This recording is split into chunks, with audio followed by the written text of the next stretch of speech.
Welcome to another session of the Word in Context. My name is Trevor Maisiri. Today we're going to look at the title, The Margins of Life. And our main scripture is from the book of Leviticus, chapter 19, verses 9 to 10. And I'll read. When you reap the harvest of your land, you shall not wholly reap the corners of your field, nor shall you gather the gleanings of your harvest. And you shall not glean your vineyard, nor shall you gather every grape from your vineyard. You shall leave them for the poor and the stranger. I am the Lord your God. So the scriptures tell us about an old Jewish tradition where if you had a field at the time of harvest, you would not harvest all of your field. You would actually harvest the core, which is the central part of it, and then you leave the margins of that field for the poor and the strangers to also harvest. I believe that old Jewish tradition has implications and lessons for our lives today, especially when it comes to our resources, our time, and our capacity. We can see those being divided into two aspects: the core, which we harvest, and the margins, which we leave on the edges for others. The core of your resources are those resources that you apply for your own consumption. And the margins of your resources are the resources that you leave for others. The core elements of your time is the time that you reserve for yourself. And the margins of your time is the time that you reserve for others. The core of your capacity is the capacity that you deploy for the things that you are trained to do, or the things that you are gifted in, or the things that you are used to being able to do. But the margins of your capacity is what you deploy towards the things that you are not trained to do, the things that you may not necessarily be gifted in, and the things that you are not used to doing constantly. Margins don't seem to deliver an immediate harvest for us. So normally what we are tempted to do in life is to ignore the margins, or undermine them, or even totally eliminate them from our lives. But margins are important. This is because margins may not seem to have a harvest, but in fact, they actually deliver their own unique harvests for you. Also, whilst the core holds the expected harvest, the margins deliver unexpected harvests. So today we want to look at three examples of three persons in the Bible whose margins delivered unique and unexpected harvests. The first one is Boaz, and the first point is Boaz created margins around his resources. If we go to the book of Ruth in chapter 2, verses 3 to 5, the Bible reads, "Then she left and went and gleaned in the field after the reapers." And this is Ruth. "And she happened to come to the part of the field belonging to Boaz, who was from the family of Elimelech. Now behold, Boaz came to Bethlehem, from Bethlehem, and said to the reapers, 'The Lord be with you.' And they answered him, 'The Lord bless you.' Then Boaz said to his servant, who was in charge of the reapers, 'Whose young woman is this?'" So the story of Ruth is such that Ruth joins her mother-in-law Naomi when they come back from Moab and return to Bethlehem of Judah. And because they needed food upon their return, Ruth says to Naomi, "I am going to glean or harvest on the margins of the fields of those that are harvesting." And she eventually ends up harvesting on the margins of Boaz's field. So Boaz was harvesting value from his field and left the margins that were not supposed to bring value to him. So Ruth ends up in these margins, and this is where Boaz recognizes Ruth. They consummate a relationship and they end up getting married. So their marriage was consummated by the compulsion and the power of the margins of Boaz's resources. We know that Boaz and Ruth go on to be father and mother to Obed. Obed, who becomes the father of Jesse. Jesse, who is the father of David. And down that lineage of David, we see Jesus Christ coming along later on as we read into the New Testament. So it's the margins of Boaz's resources and not the core of his resources that led to a relationship with Ruth, which led to a harvest of this legacy. So the lesson here is that always focus beyond the core of your resources. Put some of your resources in the margins so others could also harvest in those margins. But as you do that, it will also deliver an unexpected and a unique harvest for you. Margins may deliver even more substantive value than the core. So let's learn to create margins with our resources, which we leave for others, because they will accrue and deliver an unexpected harvest for you. The second person we want to look at is Moses. And the point is that Moses created margins around his time.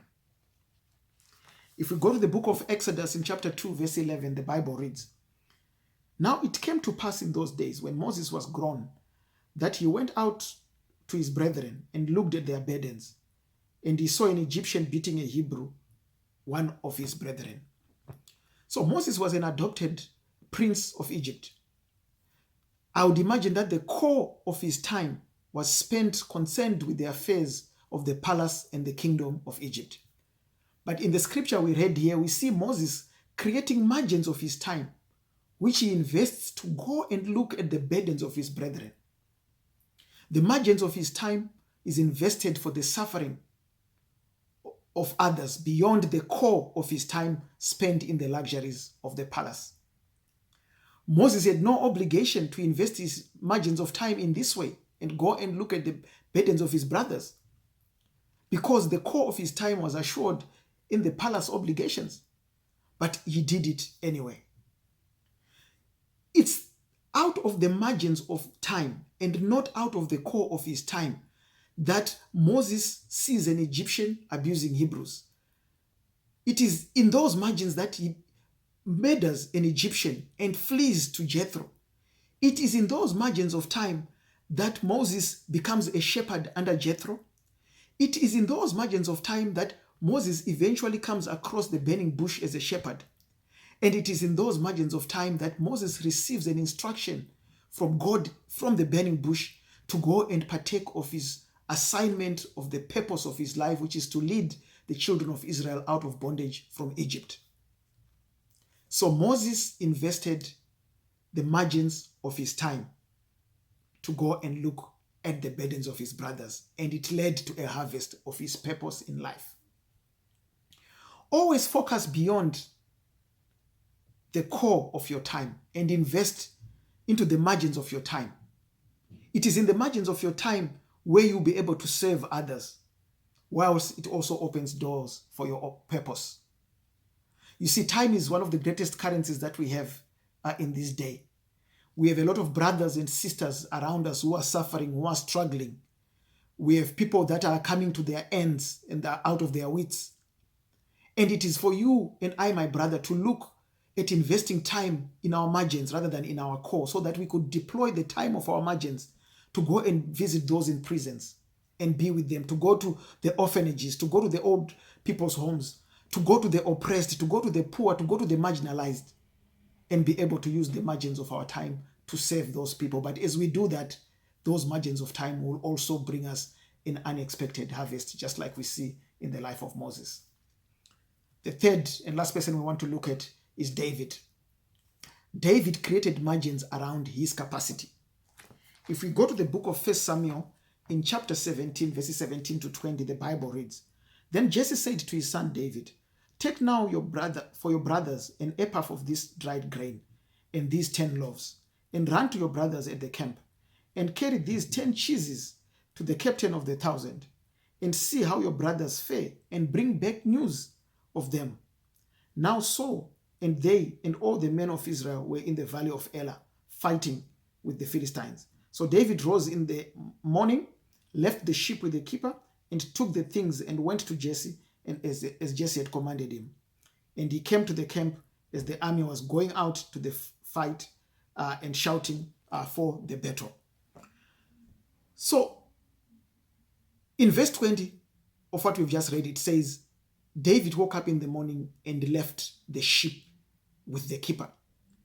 David's core capacity up to this time in his life was about looking after the sheep. But David becomes very open and flexible to the margins of his capacity, and he becomes a food carrier for his brothers who are in the field, as well as a carrier of news, a reporter, back to his father of what is happening in the field. You see, David could have stuck to his guns and said, my core capacity is in being a shepherd and looking after the sheep. But he was flexible enough to explore the margins of his capacity and be able to leave the sheep and go and be a food carrier as well as a reporter of news back to his father. And it is in the margins of David's capacity and not in the core of his capacity that David comes to the battlefield. And it is in the margins of David's capacity that David comes to the battlefield and sees Goliath. And it is in the margins of David's capacity that David comes up, gets the idea of fighting Goliath. And it is in the margins of David's capacity that David gets victory over Goliath and over the Philistines. And it is in the margins of David's capacity that David accrues credibility on his way to being a king who was to eventually replace Saul. The lesson here for you and I today is that always focus beyond the core of your capacity. Don't be rigid on what your qualifications are, or what your known gifts are, or what your profession is, or what your ministry is, or what you were trained to do, or what you are used to doing constantly. Explore the margins of your capacity. This may lead to new frontiers.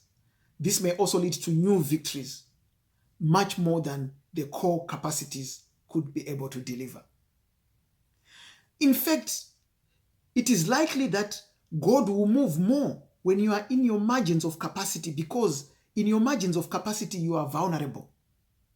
Unlike the core of your capacity, where you know what to do, where you are trained for, where you are equipped for, where you have a mindset to do what you need to do, but in the margins, you are basically vulnerable.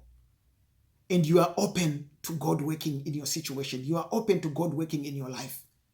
And when you are that open and vulnerable, you can see the margins of your life delivering victory, delivering hope, delivering new frontiers.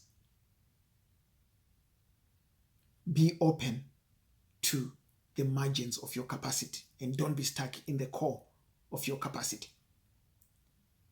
So as we end today, the lessons are: intentionally create margins with your resources. Intentionally create margins with your time. Intentionally create capacity, margins with your capacity. Don't be rigidly focused on your core. Number 2, your core can actually lock you out from creating margins that give you a harvest for a purposeful life with your time, with your resources, and with your capacity. Number 3, margins are not unharvestable ground, but they simply deliver an unexpected harvest with your time, with your resources, with your capacity. And lastly and fourthly, margins may be more powerful than the core because they are fertile ground for God's miraculous working, because they are outside of what you are used to, they are outside of self, and they are outside of your comfort zones. Create margins with your resources, create margins with your time, and create margins with your capacity. And may God richly bless you.